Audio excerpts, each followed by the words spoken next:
Hermanos, a que oremos para que el Señor toque nuestros corazones a través de su palabra en esta mañana. Oremos. Padre, gracias te damos, Señor, por ese sacrificio maravilloso que tú hiciste por nosotros. Y a través de ese sacrificio podemos acercarnos a ti. A través, Señor, de ese sacrificio podemos llamarte Padre. Padre, necesitamos que hables a nuestras vidas. Necesitamos, Señor, que nos alimentes con tu palabra. Te pedimos, Padre Santo, de que seas tú hablando a nuestros corazones y que nuestros corazones reverentemente escuchen tu palabra con la intención de ponerla en práctica, Señor. Por Cristo Jesús te lo rogamos. Amén y amén.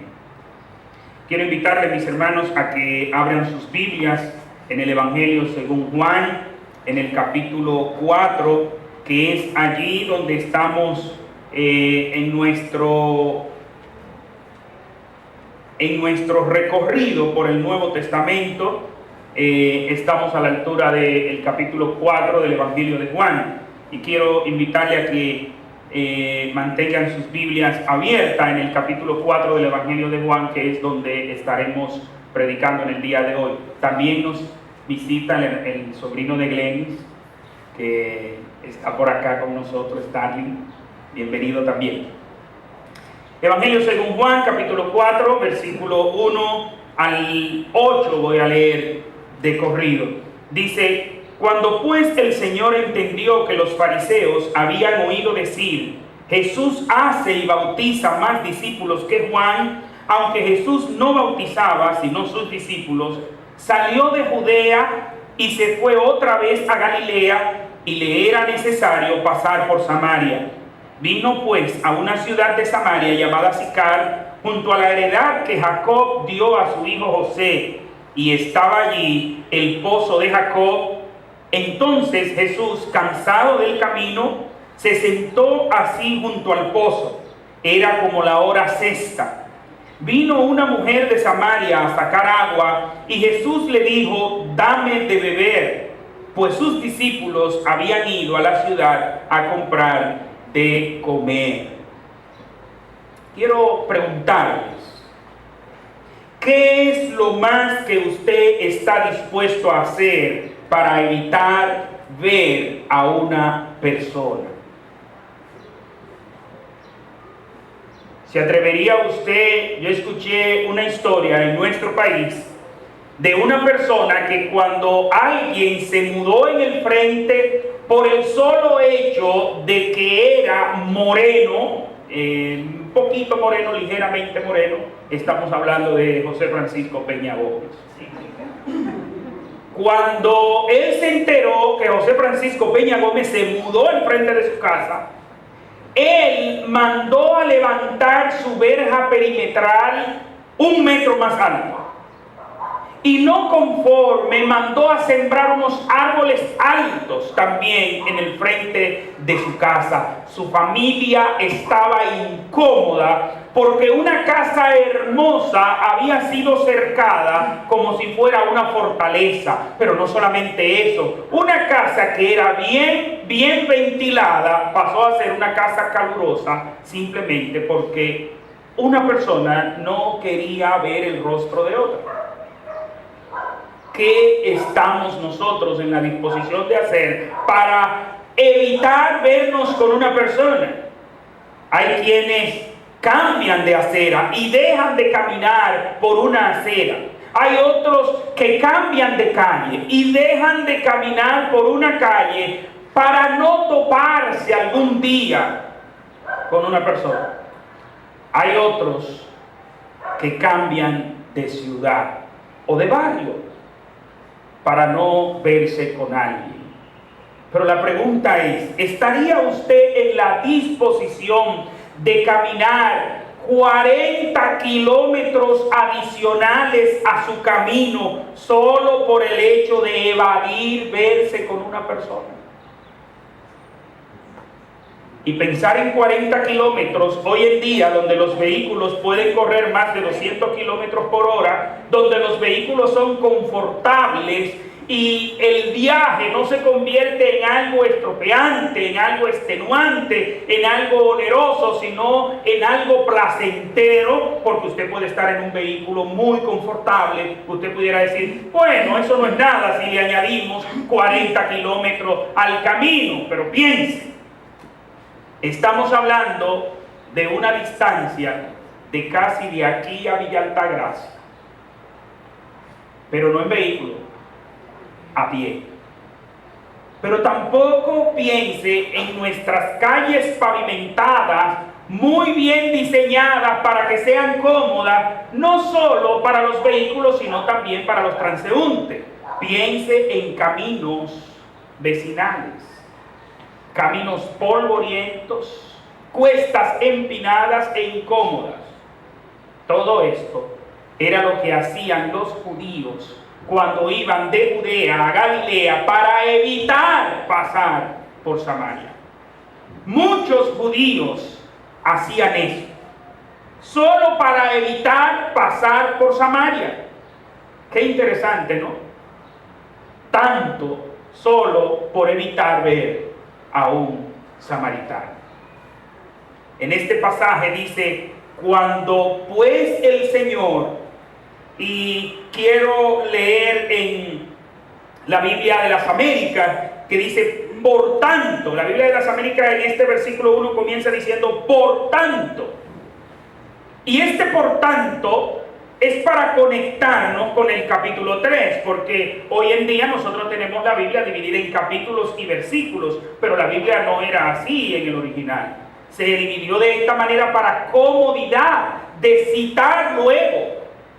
Anteriormente, y de hecho lo vamos a ver en el Nuevo Testamento, cuando los apóstoles o Jesús citaba, decía, como dijo fulano, como dijo el profeta fulano. Hoy en día nosotros citamos y decimos Juan capítulo 4 y versículo 1, pero antes no era así. Antes era el Evangelio de Juan, como nos dice Juan en su Evangelio.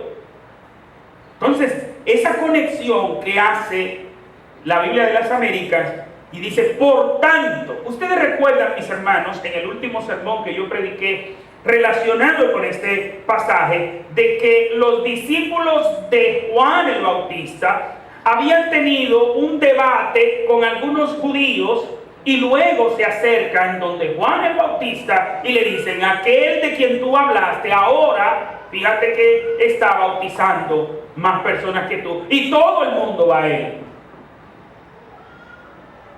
La respuesta de Juan el Bautista dice, yo no soy el Mesías. Yo les dije a ustedes que él era el Mesías. Y Juan el Bautista refiere a Cristo, como todo buen bautista debe siempre referir a Cristo. Claro, no estoy diciendo con eso que Juan el Bautista era de la denominación bautista, pero era el Bautista. Por tanto, cuando el Señor supo que los fariseos habían oído que él hacía y bautizaba más discípulos que Juan, y aquí Juan el evangelista hace un paréntesis y dice, aunque Jesús mismo no bautizaba sino sus discípulos, y no era que Jesús desautorizaba el bautismo, no, porque recuerden que él fue a bautizarse, pero él mismo no bautizaba sino sus discípulos. Y como el texto no nos dice por qué él no bautizaba sino sus discípulos, lo dejamos hasta ahí. Hay muchas especulaciones, hay muchas opiniones, y una de ellas que me parece interesante es para no alimentar el orgullo humano cuando dijeran, no, porque a mí me bautizó el mismo Jesús. Yo no fui bautizado por uno, a mí me bautizó el mismo Jesús. Es posible que esto alimentara el orgullo humano.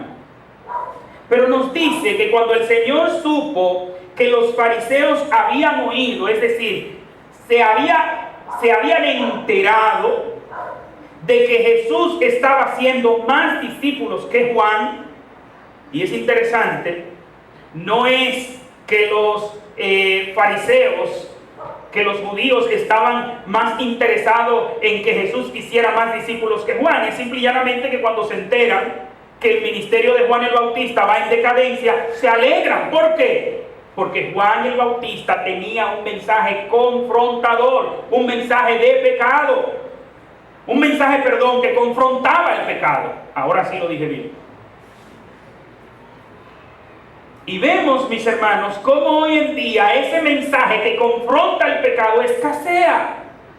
No se quiere predicar en contra del pecado, no, ¿para qué? Vamos a darle un mensaje motivacional a las personas para que se pasen toda la semana movido por sus emociones. Siempre digo que me llama mucho la atención el estribillo del mensaje de Juan el Bautista con el estribillo de muchos predicadores hoy en día. Muchos predicadores hoy en día predican paz, el Señor te prospere, el Señor te va a dar esto, y mucha profecía de cosas buenas. No sé, a nadie le profetizan que le va a ir mal. Parece que el pecado no está como antes. Los profetas del Antiguo Testamento hablaban en contra del pecado de la nación, y hoy los profetas de hoy en día solo hablan de cosas buenas. Parece ser que el corazón humano ha cambiado, por lo menos en la mentalidad de estos profetas. El estribillo de Juan el Bautista era: oh generación de víboras. Porque usted se imagina, usted llega a un lugar y el predicador le dice: oh víbora, oh perverso, ¿quién te enseñó a que huyera del pecado? ¿Quién te atrajo hacia lo bueno?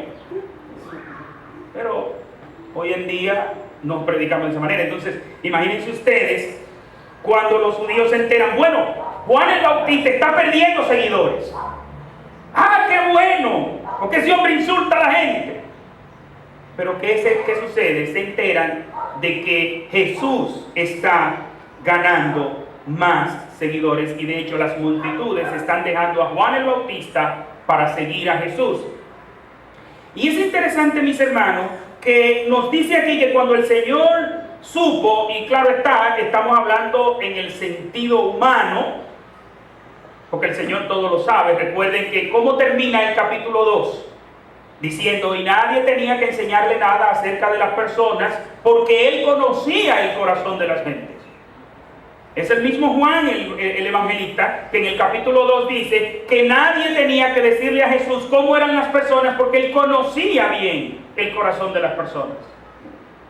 Jesús, como Dios, sabía todo lo que estaba sucediendo, pero para transmitirnos una idea a nosotros los humanos, y el por qué Jesús cambia de escenario, por qué decide irse de Judea, que es donde está la capital, de Jerusalén, que es donde está el escenario religioso más importante de Israel. Era allí donde estaba el templo.